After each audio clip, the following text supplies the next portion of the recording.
The Homo Homie breaking down barriers next. I feel empowered. I feel like the Dimitri Post diagnosis loves every inch of himself. Ask your healthcare provider if Biktarvy is right for you, and visit Biktarvy.com to view the important facts, including important warnings. Welcome to Plus Talk on Plus Life, where we are all about turning positive into a plus. And my guest today has been doing that for, well, over 14 years. He is known as Erik V, the Homo Homie, and it's good to have you with us, Erik. How are you, sir? I'm blessed. Good to meet you, Carl. Finally. Finally, exactly. Folks, I got to get into this right away. Homo Homie. Where did this come from? Tell me about it. Well, it all started when I was actually thrown into radio. I was a personal assistant for an ex-radio personality, Roxy. One day we had a gig and she's all like, "Hey, fool, like I need you to like do something. We need something new. We need something engaging. So you're going to do the sports." I'm like, "What? I don't know nothing about sports." She's all, "Google's your friend. Yahoo's your friend. Use it to your advantage." I'm like, "Okay." So I had to figure out what kind of name I would, come up with.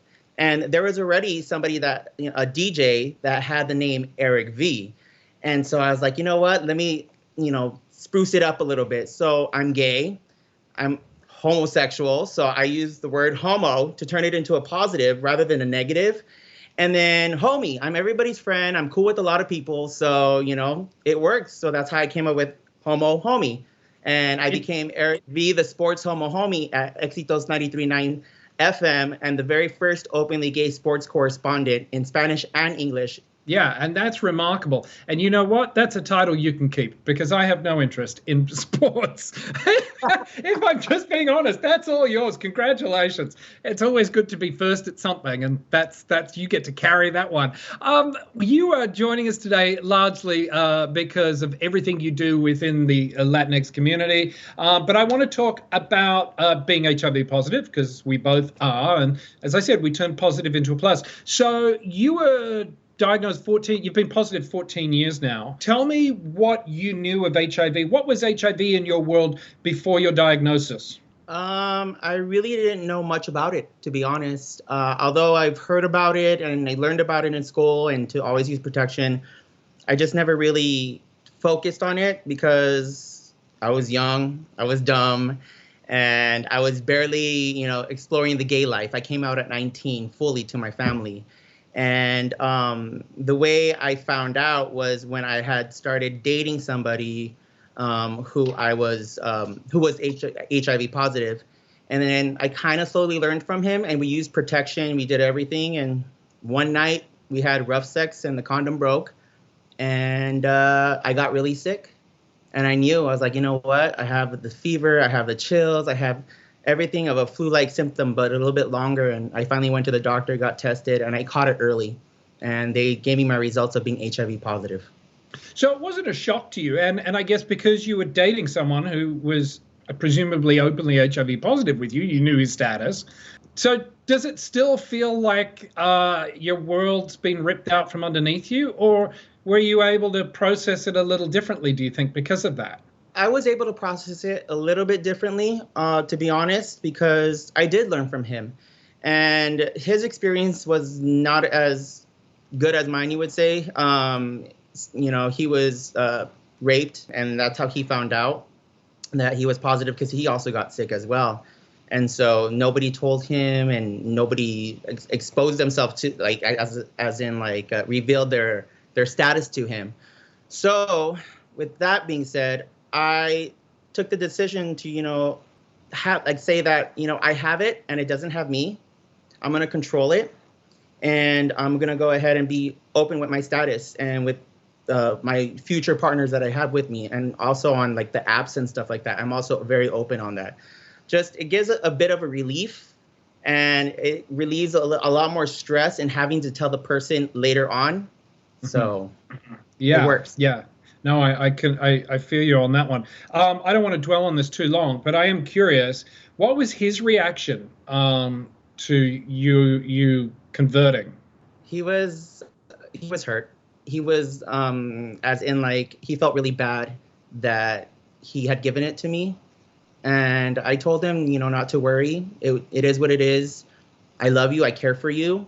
And I took that chance, and I have a responsibility of taking care of myself or taking care of each other. At the end of the day, it's about being responsible, owning up, and just being there for each other and having a great support. Yeah, well, that's remarkable. So that was 14 years ago, and you've said you've carried this, you've been very open about it, and I think that's, I mean, I hate to have to say this, I think that's remarkably brave. It shouldn't be remarkably brave, but that's why we've got Plus Life and other things and fighting stigma. But what was it like telling your family, and what did you learn from that experience? I actually did not come out until last year, actually, in my podcast. We did an episode for World AIDS Day, and they found out, and I posted it on my social media, and I got a lot of good feedback from my family. They were very supportive. They showed a lot of love. And prior to telling them, before that, like, I had told friends and a small group of family members. It was just amazing and unbelievable that I had that much support and that much love from my family. How important is it to have that support around you, not just from your family, but as you said, you told select people, maybe sort of second relations and friends and family. How important is it to have someone with you on this journey, or to be able to just say the words, I'm HIV positive, out loud? It's very important. I mean, having that support is the world, because you want to make sure that you're mentally stable and physically stable, and you need that. And so with that support, it just goes a long way with how people treat you. And then you're able to also open up the minds of the HIV stigma that is out there, and turn it around and flip it for a positive, no pun intended, but flip it into a positive and make the best of it. Yeah, and we hear that a number of communities, the Latino community being one of them, obviously, that disclosing status can be difficult. So you were able to share with your partner at the time, and you were able to share with friends. What do you say to people in the Latino community that feel that they don't have anybody to talk to? Where do they go? What's the game plan then? There's so many programs out there. There's a lot of resources on the web, on the internet. I know the Trevor Project has a lot of stuff on there as well, on their website. And if anything, look out for your local community centers, like the LGBTQ plus community center, the Boys and Girls Club centers. There's a lot of places to look for help and look for resources and to get a lot of outreach. What have you learned most about yourself throughout this 14 years? And what has surprised you the most about yourself in dealing with your HIV diagnosis and living out and proud with it? My resilience, being resilient, being able to overcome it, and truly not let it affect me. It made my world turn 360 when I found out. And when I did everything to live a little bit of a healthier life. Sometimes we fall off track and we have that junk food. And not only that, I also just got recently diagnosed with type 2 diabetes.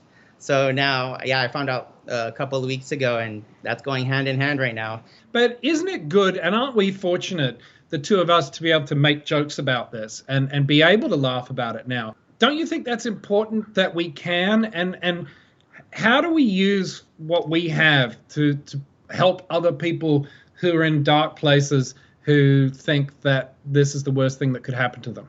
I mean, just being knowledgeable. That's about it. I mean, we laugh it off. We make jokes about it. But at the end of the day, we still know what's going on, how to take care of ourselves, using the right medications, taking the right treatments, talking to our doctors. It's all about being informed. You can't have that stress on you of like worry. Because if you do, your T cells go down. So, you just get sicker. So what's the point? Just live your life, live your moment, live in the now, and just enjoy it. You only have one life. Just keep living it, no matter what you have or what life throws at you. I love that message. You also helped establish the nonprofit Amigos for My Soul. Okay, tell me what that's about. How do I get involved? Amigos for My Soul is a nonprofit that was created by my best friend, who is also the radio personality, Raquel Cordova, known as Roxy, RAQC. It's a women's empowerment movement to mainly help more of the Latina community and or all in general. and just to empower them and motivate them and give them a courage to say that, hey, yo soy chingona, I'm a badass, in a good way. And just, having to live under the standards of like the oppression of men.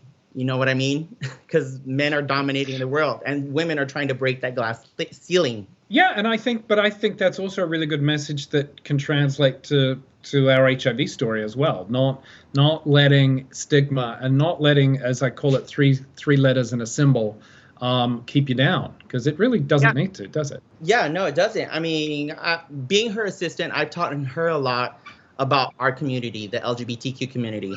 And look, to be honest, in the Latinx community, we hardly ever talk about sex. By the way, it's not just in the Latinx community, it's in pretty much every community. I mean, but mainly in the Latinx community, it's very hush hush. No, you don't speak about it, you don't talk about it.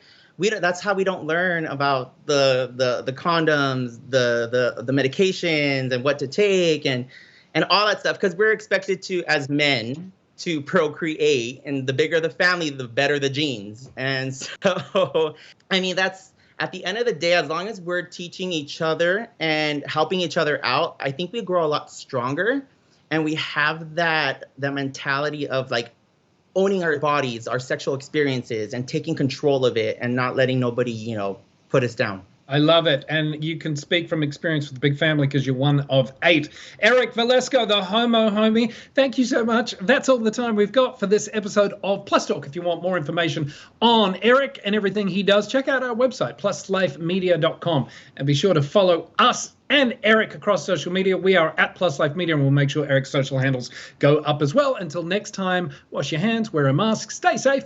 We'll see you soon.